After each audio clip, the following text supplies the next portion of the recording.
Salve gente, benvenuti o bentornati su Miss TV.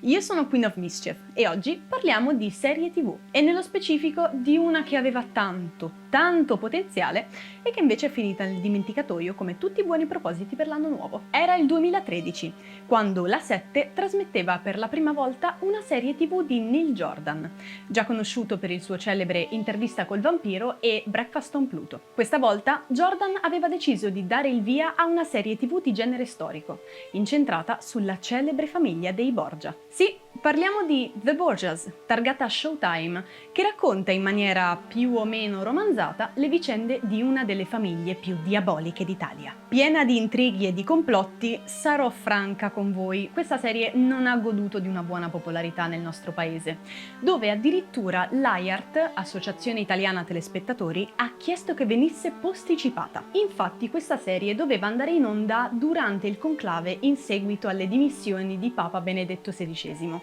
E non piaceva l'idea che una serie TV che parlava male della Chiesa fosse mandata in onda proprio in quel momento. Inoltre ha ricevuto la disapprovazione di alcuni storici qui da noi. Io dalla mia posso dirvi che non siamo di fronte a una biopic, né la serie ha mai preteso di esserlo. Io me la sono goduta per quello che è.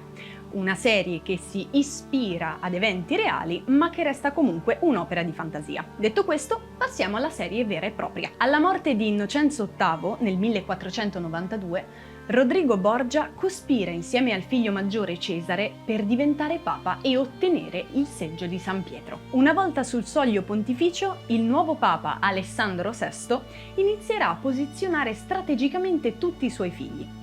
Cesare, il maggiore, diventerà cardinale e lo aiuterà negli intrighi del Vaticano. Juan, il figlio minore, invece, diventerà gonfaloniere dell'esercito papale e la 14enne Lucrezia stringerà un'alleanza col Nord Italia sposando Giovanni Sforza. Quello che però il Papa non aveva considerato è che non tutti sono d'accordo con la sua nuova politica. Infatti Cesare mal sopporta la veste cardinalizia e Lucrezia si trova stretta nel suo ruolo di figlia devota e deciderà di prendere in mano le redini della sua vita. Il cast è a dir poco perfetto.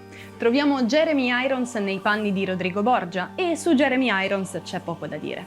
Non c'è personaggio che non interpreti a meraviglia. David Hawkes è Juan Borgia e l'abbiamo visto di recente in Vikings Valhalla nel ruolo di Godwyn del Wessex. Poi troviamo Sean Harris, noto per il suo ruolo negli ultimi anni come Solomon Lane nella celebre saga di Mission Impossible. Lui è Micheletto Corella, il fedele sicario di Cesare Borgia. E poi abbiamo proprio lui, Cesare, interpretato da un giovane François Arnault, già conosciuto per Blindspot, e Holiday Granger, già conosciuta come Bonnie di Bonnie e Clyde, che interpreta magistralmente Lucrezia Borgia. Proprio loro due sono al centro delle ultime due stagioni. Il loro rapporto fraterno inizia a scendere sempre di più negli abissi della perdizione, toccando sentimenti che fratello e sorella non dovrebbero mai provare gli uni per gli altri. Ci vuole un certo pelo a vederli insieme sullo schermo, ma i due attori sono talmente bravi e talmente ipnotici che vi troverete ad anelare i loro momenti di intimità come se si parlasse di due persone qualsiasi.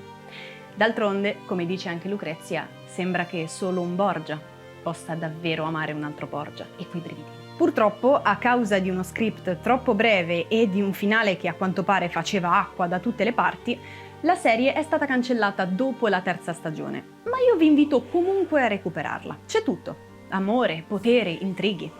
Cosa volere di più da una serie di questo genere? Voto personale 7.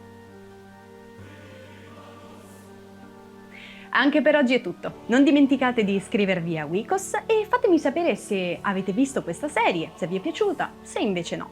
Scrivetelo nei commenti. Un saluto a tutti dalla vostra Queen of Mischief e ci vediamo al prossimo video.